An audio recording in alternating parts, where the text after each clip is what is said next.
In 1973, John H. Douglas, a self-appointed media watchdog, heard the routine on the radio while he was driving his son home after visiting colleges.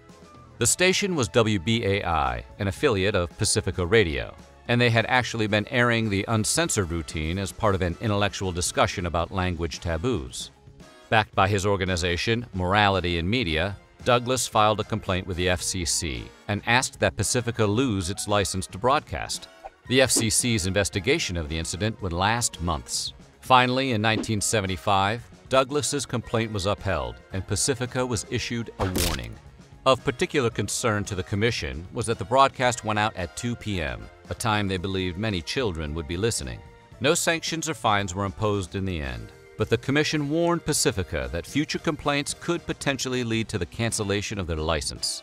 They're just the words we can't say all the time.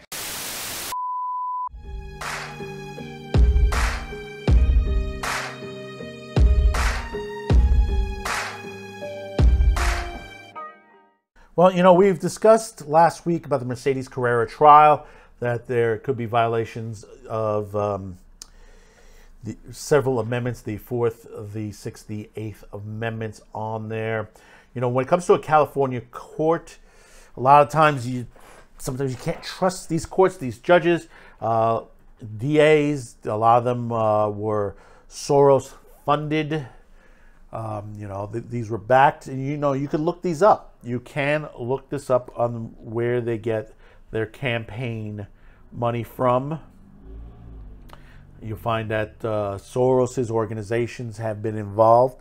And, you know, this is the reason why we have these problems in the United States when it comes to crime, cases that should not be seen, you know, cases that when you have a situation, or as I would say, when you attack the device and not the people that are using the device, you have to say to yourself, you know, you can't just keep going after websites. You can't just keep going after gun companies, you know, ammunition manufacturers for things that people have done.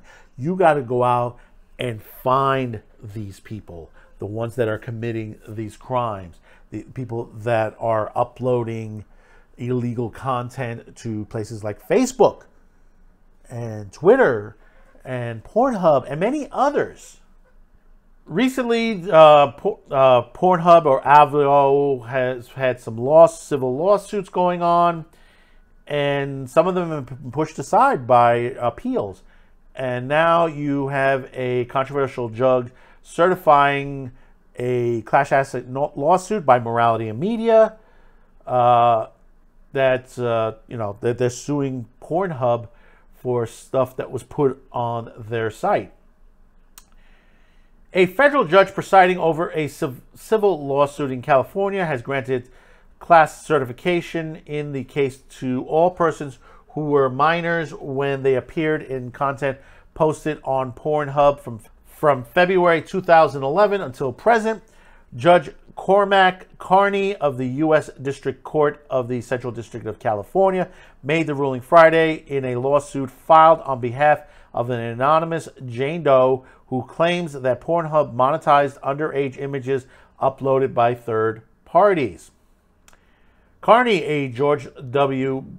Bush appointee who stepped down from his previous post as a chief judge of the court after making a radically insensitive comment about a court official, wrote that the evidence submitted shows that the class is sufficiently numerous and the claims involved common questions, including whether MindGeek received or distributed the material, whether they deliberately avoid learning it was on their sites, and whether they benefited from the material, Law 360 reported.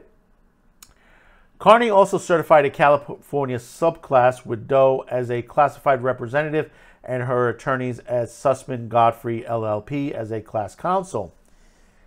As experts reported, the lawsuit was originally filed during the ongoing campaign of legal actions by religious motivated groups like NOSC, or as we most calling them, morality and media, and activists like Layla Mickelwatt, who seek to shut down Pornhub owner IO, then MindGeek, on all online pornography.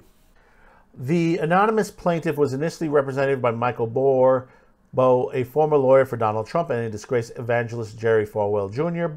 Bowe has appeared along Mickelwatt before Canada's Parliament to demand the shuttering and prosecution of all of MindGeek sites. He was prominently featured in the 2023 Netflix documentary Money Shot, the Pornhub story, criticizing the tube site. IO, which owns Pornhub, is still referred to as MindGeek in this action, and in some reporting because the case caption has not been updated. An IO representative told XBiz, out of respect for the integrity of the court proceedings, our policy is not to comment on ongoing litigation. We look forward to the facts being fully and fairly aired in that form. In his ruling certifying class, Carney wrote, "It is terrifying to face a person or entity who participated in a venture that caused trauma. Here, individual survivors faced one of the world's largest pornography companies in an aggressive litigation posture who have retained law firms with considerable reputations." Carney further opted that few, if any, individual survivors could muster comparable resources, nor there any guarantee that they could find counsel willing to work pro bono or on a contingent basis. Pooling these burdens among a group of survivors help more survivors bring claims. You know, they say they can't find anything pro bono. There's a lot of lawyers out there that will work on certain cases in pro bono. In fact, powerful religious conservative lobbies and activists have invested considerable funds and energy in calling for pursuing and supporting lawfare to shut down IO and other adult companies. Some of Carney's other statements about merits of the case were characterized by loaded language, seemingly condemning Pornhub, MindGeek/IO.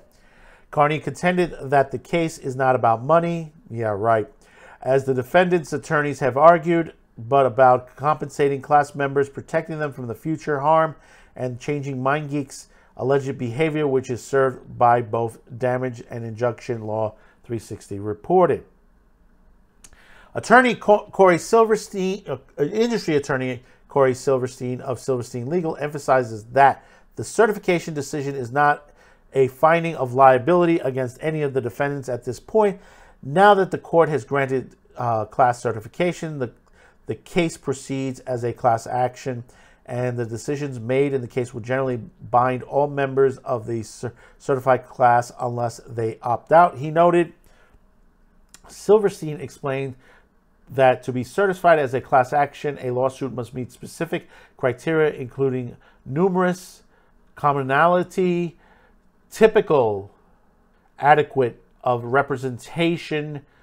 Judge Carney, the attorney, continued, was quite detailed in the order certifying the class, and while the defendants are presumably disappointed by the judge's decision, this order does not preclude the defendants from asserting any other of the defenses that they've raised or intended on raising. The plaintiffs are surely view this as a victory, but should recognize that they still bear the burden of proving their claims. Innocent until proven guilty. Silverstein also pointed out that the defendants can immediately appeal orders granting or denying class certification. It wouldn't surprise me in the slightest to see an appeal forthcoming, he added. Industry members, Silverstein concluded, that they should continue to closely follow the progress of the case. Now, the thing is, you have to understand, here's the major thing. Pornhub is a tool. It's an upload site, just like YouTube, Twitter, Facebook, Rumble, Odyssey, BitChute, many others. As far as, Section 230, I'm not certain because they're in Canada. Section 230 should fall under this. But understand this. There are those who says that they've been trafficked and videos of them been put on this website. Now, understand that the people responsible, have they tried, and I know some of them have been, not many, some of them have been. Have they gone after those people specifically? You have to remember, it's not IO that's uploading this material. It's someone outside that is doing it independently. That's why when you look at places like Facebook, who, according to the National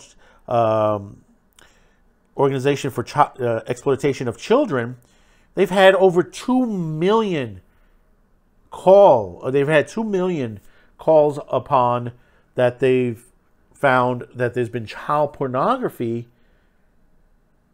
and human trafficking on the Facebook website.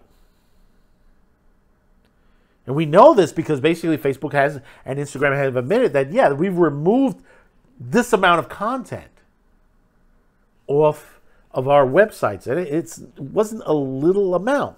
And when you look at companies like MindGeek, or originally was MindGeek and IO and all that, it's not as much. Now, you got to remember, just like YouTube, take a moment, look at YouTube, look at the stuff that's not supposed to be there, and how many times it's been re-uploaded. You know, like stuff that's copyrighted, you know, anime. There's a lot of anime on the website that shouldn't be there, but it's continued to be re-uploaded. As they take one down, 3 are replaced. Take a guess. The people that are responsible for posting a lot of this illegal content continues to upload it. Okay? And the thing about it is they're going to try to get monetized. And they get shut down a lot, you know, a lot of these times. But, you know, when you have an X amount of uploads on a daily basis, and this is not like a couple of hundred, a couple of thousand, we're talking a couple of million uploads that goes on a daily basis. Some are going to get through. Now, whose fault is that? You know, it's hard to say to the situation. You hope that the algorithm picks up on it or someone complains about it. Or you hope that your staff catches it. How many times have we heard stories where someone has committed a crime on Facebook or on YouTube Live, you know, Facebook Live, YouTube Live, and tragically, and a lot of people seen it, and they try to take it down immediately. But it's been up for the entire time, the duration of what happened. It's not like it's 5 minutes in and suddenly, you know, like when someone was beat up, you know, as they started to beat up the person live, you know, it's not like Facebook was like, oh, take it down immediately. No, it's by the time it was over, they're like, oh, shit, you know, we got to rip this down. Online sites have a difficult task, you know, when it comes to the situation. Hampering this is some of their political views, you know, like on Facebook, like on YouTube and Instagram, and TikTok, obviously, where you have situations where, you know, they're focusing more on what someone is saying, calling it hate speech, misinformation, and all that, but yet you got guys on the back end disguising as naked yoga. Or, for example, if you type in sex, for example, just be aware you're going down a rabbit hole. Look what comes up. Look what comes up when you come close to talking in the subject line about sex. You get some weird selections on the algorithm. And the thing about it is, it doesn't reappear on your standard algorithm, even if you click on them. Why? Because they get caught after a time period. But it's a lot. It's a lot than what you think that happens on these sites. But a lot of times when you have someone's like Morality and Media that want to censor the internet, they want to remove the Miller's test. They want to go back pre-1970s so they can go out and chastise comedians, people on the street, saying that, you know, what they're saying, They should be arrested, misgendering, all that stuff. You see this overseas that it's happening. That someone will say something that is not agreeable to the government, and they send the police after them and they arrest them. But that violates the person's freedom of speech.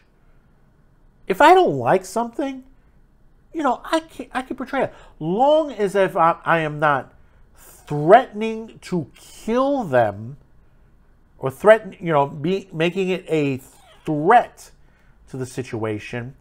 If I don't like, something, I can talk about it. I could pray in silence in front of an abortion clinic. Yes, a woman got arrested for praying silently in front of an abortion clinic. What does that tell you?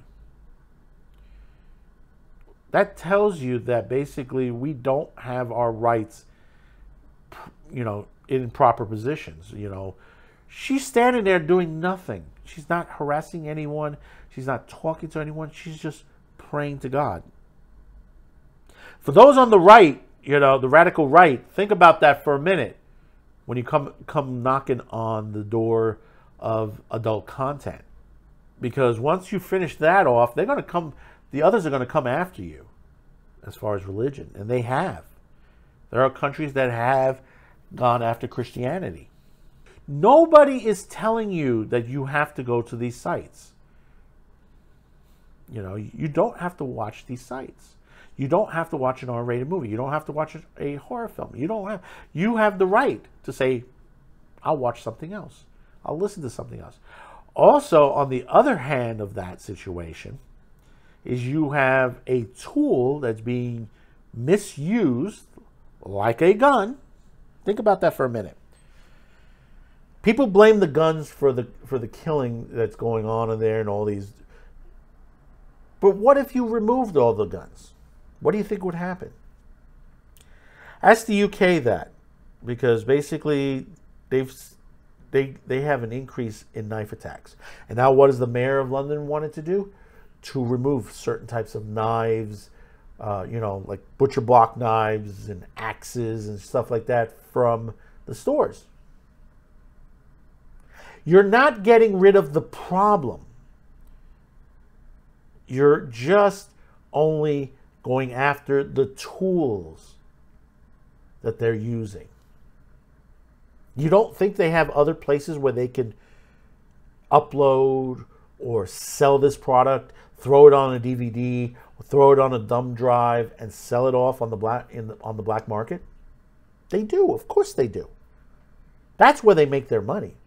Monetization is not what it is. Is that they're trying to they're trying to show the product, so you have people the ones that are perverts into the situation, to go look for it and come across the people that are actually selling this.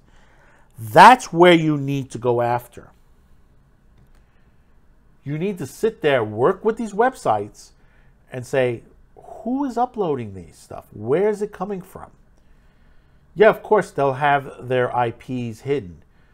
But the thing about it is that there's a will and a way, hackers have done it, to find people that are doing this. A lot of this is coming from overseas. I mean, there are some coming from this country, but there are some from overseas. So tell me in the comments below your thoughts about this. I mean, this is another thing that's being run by morality and media. Another thing that they want to push. Another one, coming out of Layla Mickelwatt, who's another issue in, when it comes to freedom of speech issues and censorship. And this is always going to continue to happen until we start questioning everything when it comes down to it. Questioning our politicians. So stay safe, question everything, be careful out there, learn what's going on out there. Don't take it only from me, don't take it from a madman with the show.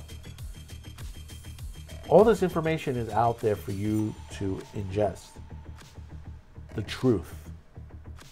The truth that nobody wants to tell you. So until next time, thank you for tuning in, and bye-bye now. Thanks for watching. Before you go, please comment, like, and share this video. Also, if you haven't yet, please subscribe as this helps the reach of our channel. Finally, as a content viewer, you have that ability to help support this and many other channels. Especially now more than ever since the passing of a new law in the United Kingdom that will diminish the reach of many channels and affect our advertisers. If you wish to help grow this channel by financial support, you have two ways. There are two links in the description below. The first will send you to a pay site where you can make a monetary donation. The second will send you to our gear store where you can purchase t-shirt, mugs, and other specialty items. Any additional discounts will be listed on the main page. Once again, thank you for watching and your support.